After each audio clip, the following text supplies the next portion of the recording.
Welcome to our channel Learn and Motivate। आज का हमारा टॉपिक है अपराध शास्त्र की प्रकृति। नेक्स्ट वीडियो में हमने क्रिमिनोलॉजी एंड पेनोलॉजी यानी कि अपराध शास्त्र और दंडशास्त्र के विषय में बात की थी। उसका अर्थ और परिभाषा को हमने जाना था। तो अगर आपने वो वीडियो नहीं देखा है तो लिंक डिस्क्रिप्शन बॉक्स में है, जाकर आप देख सकते हैं। देर न करते हुए आइए शुरू करते हैं इस वीडियो को। अपराध शास्त्र की प्रकृति, नेचर ऑफ क्रिमिनोलॉजी। क्या अपराध शास्त्र एक विज्ञान है? यह एक वाद विवाद का प्रश्न है, यानी कि अपराध शास्त्र एक विज्ञान है या नहीं, ये कहना उचित नहीं है, क्योंकि यह एक वाद विवाद का प्रश्न है। ये अपने आप में ही उलझा हुआ प्रश्न है। ठीक है। यद्यपि किसी भी सामाजिक विज्ञान की प्रकृति निर्धारित करना एक कठिन कार्य है, फिर भी अपराध शास्त्र जैसे विज्ञान में ये कठिनाई और भी अधिक है, क्योंकि अपराध शास्त्र में अपराध का अध्ययन मानव व्यवहार के रूप में अर्थात विसामान्य व्यवहार के रूप में किया जाता है। मतलब कोई भी सामाजिक विज्ञान हो, उसकी प्रकृति निर्धारित करना एक बहुत ही डिफ़िकल्ट काम है, बहुत ही डिफ़िकल्ट वर्क है। मतलब ऐसा कठिन कार्य है कि हम उसको आसानी से नहीं कर सकते हैं। जो फिर भी अर्थशास्त्र यानी अपराध शास्त्र जैसे विज्ञान में ये कठिनाई और भी अधिक है। अन्य सामाजिक विज्ञानों की अपेक्षा अपराध शास्त्र बहुत थोड़ा कठिन है इसको स्पष्ट करना, क्योंकि इसमें नॉर्मल बिहेव की जगह विपरीत बिहेव किया जाता है, यानी कि अबनॉर्मल बिहेव की स्टडी इसमें की जाती है कि एक एक्यूरेट जो व्यक्ति सामान्य व्यवहार जो करता है वो नॉर्मली होता है। ठीक है, जिसमें जो अदर सामान्य विज्ञानों में किया जाता है।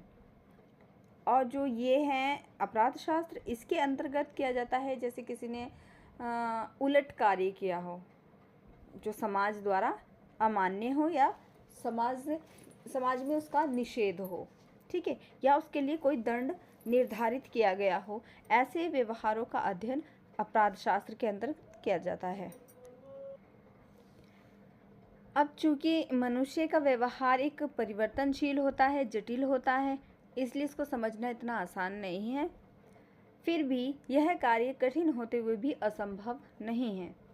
अब मनुष्य जो होता है, अब वो अभी कुछ कार्य कर रहा होता है, नेक्स्ट टाइम वो कुछ कार्य करता है और उसी के जस्ट एक मिनट बाद वो कुछ और करने लगता है। तो ये उसके कार्य करने की जो बदलती हुई अवस्था है, परिवर्तनशील जो अवस्था है, ये थोड़ी डिफ़िकल्ट है, थोड़ी कठिन है। इसको समझना इतना आसान नहीं है। फिर भी ये कठिन होते हुए भी असंभव नहीं है। यही अपराध शास्त्र कहता है कि कितना भी कठिन मनुष्य की परिवर्तनशील स्थिति हो, कठिन कार्य हो, कुछ भी हो, लेकिन अपराध शास्त्र के अंतर्गत मनुष्य के जटिल व्यवहारों का, विपरीत व्यवहारों का अध्ययन करना संभव है। अपराध शास्त्र की विभिन्न परिभाषाएं इसी अपराधी व्यवहार के वैज्ञानिक अध्ययन करने वाले विज्ञान के रूप में परिभाषित करती हैं तथा इस विषय में वैज्ञानिक विधि के विभिन्न चरणों अर्थात समस्या का निर्माण, प्रकल्पनाएं, चरों का चयन, निदर्शन, सामग्री का संकलन एवं विश्लेषण, सामान्यीकरण एवं सैद्धांतिक पुनर्वेशन। मतलब जो इसके अंतर्गत हमें क्या क्या कलेक्ट करना होता है, ये एक अनुसंधान की, एक रिसर्च की, यानी कि अध्ययन का एक प्रोग्रेस है, एक प्रोसेस है। स्टेप बाय स्टेप हमें क्या क्या फॉलो करना है, क्या हमें चाहिए, क्या हमें पहले करना है, क्या हमें बाद में करना है। ठीक है, ये एक पूरी लिस्ट हमें तैयार करनी होती है, उसके आधार पर ही हम अध्ययन कर पाते हैं।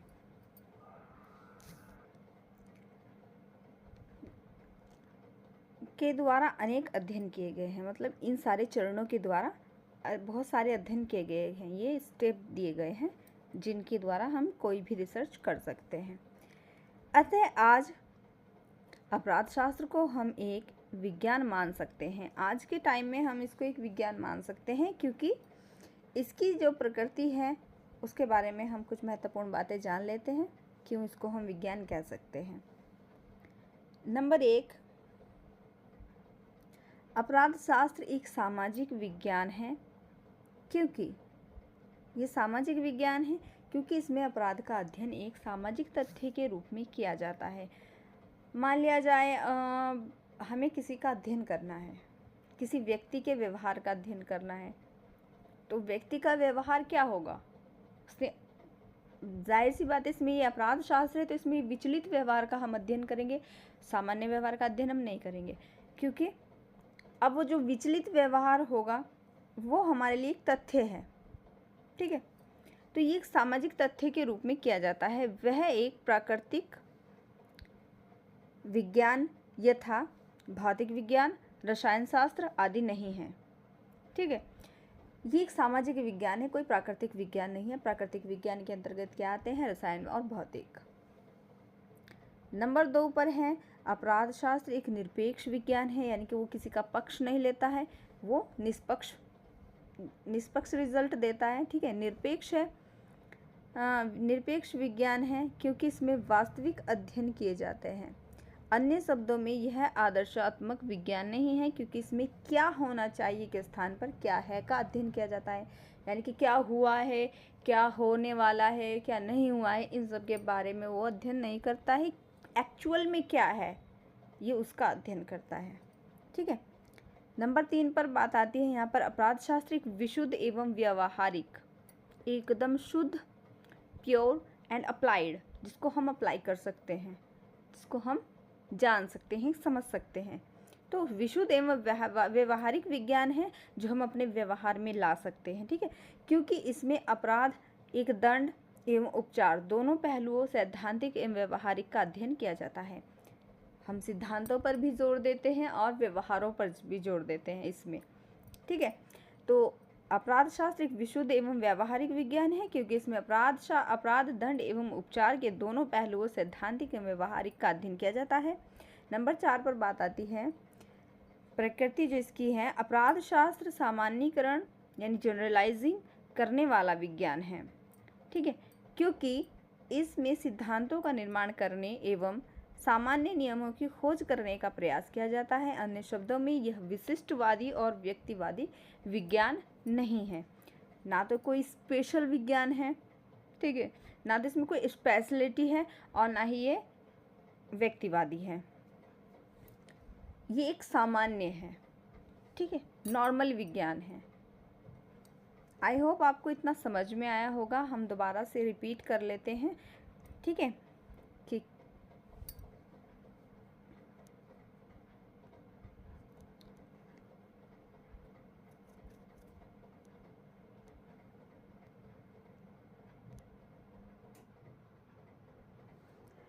अपराध शास्त्र की प्रकृति।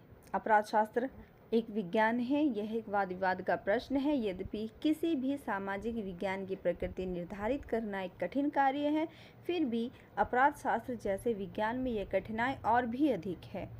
अन्य विज्ञानों की तुलना में, अन्य सामाजिक विज्ञानों की तुलना में अपराध शास्त्र थोड़ा कठिन है, इसकी प्रकृति कठिन है, इसका अध्ययन करना भी थोड़ा कठिन है। ठीक है, तो क्योंकि अपराध शास्त्र में अपराध का अध्ययन मानव व्यवहार के रूप में, उसके विसामान्य व्यवहार के रूप में, विचलित व्यवहार के रूप में, एक अलग ही व्यवहार के रूप में, यानी कि नॉर्मल की तुलना में एबनॉर्मल व्यवहार, ठीक, एबनॉर्मल एक्शन के रूप में किया जाता है। तथा मानव व्यवहार को परिवर्तनशील एवं जटिलता के कारण समझना उतना सरल नहीं है, फिर भी यह कार्य कठिन होते हुए भी असंभव नहीं है। तथा अपराध एक वैज्ञानिक विधि द्वारा अध्ययन करने वाले वैज्ञानिक विधि द्वारा अध्ययन करना संभव है। अपराध शास्त्र की विभिन्न परिभाषाएं इसे अपराधी व्यवहार के वैज्ञानिक अध्ययन करने वाले विज्ञान के रूप में ही परिभाषित करती है तथा इस विषय में वैज्ञानिक विधि के विभिन्न चरणों अर्थात समस्या का निर्माण, प्राकल्पनाएं, चरों का चयन, निदर्शन, सामग्री का संकलन एवं विश्लेषण, सामान्यीकरण एवं सैद्धांतिक पुनर्वेशन द्वारा अनेक अध्ययन किए गए हैं। अतः आज अपराध शास्त्र को हम एक विज्ञान मान सकते हैं। इसकी प्रकृति के संबंध में निम्नलिखित महत्वपूर्ण बातें हैं जो हम अभी देख रहे हैं। नंबर 1, अपराध शास्त्र एक सामाजिक विज्ञान है, सोशल साइंस है, क्योंकि इसमें अपराध का अध्ययन एक सामाजिक तथ्य के रूप में किया जाता है। वह एक प्राकृतिक विज्ञान यानी भौतिक या रसायन आदि नहीं है। नंबर 2, अपराध शास्त्र एक निरपेक्ष विज्ञान है, क्योंकि इसमें वास्तविक अध्ययन किए जाते हैं। अन्य शब्दों में यह आदर्शात्मक विज्ञान नहीं है, कोई आइडियल विज्ञान नहीं है, कोई आइडियल साइंस नहीं है, ठीक है, क्योंकि इसमें क्या होना चाहिए के स्थान पर क्या है का अध्ययन किया जाता है। नंबर 3, अपराध शास्त्र एक विशुद्ध एवं व्यावहारिक विज्ञान है, प्योर एंड अप्लाइड है, ठीक है, शुद्ध है और ऐसा है जिसको हम अप्लाई कर सकते हैं, जान सकते हैं, समझ सकते हैं। इसमें अपराध, दंड एवं उपचार दोनों पहलुओं से सैद्धांतिक एवं व्यावहारिक का अध्ययन किया जाता है। अपराध शास्त्र सामान्यीकरण, ये नंबर 4 है। तो अपराध शास्त्र सामान्यीकरण करने वाला विज्ञान है, जनरलाइजिंग विज्ञान है कि नॉर्मल विज्ञान है, कोई स्पेसिफिक विज्ञान नहीं है। ओके, कोई विशिष्टवादी विज्ञान यानी कि कोई स्पेसिफिक विज्ञान नहीं है, कोई व्यक्तिवादी विज्ञान नहीं है, ठीक। तो आई होप आपको ये अच्छे से क्लियर हो गया होगा। Thank you.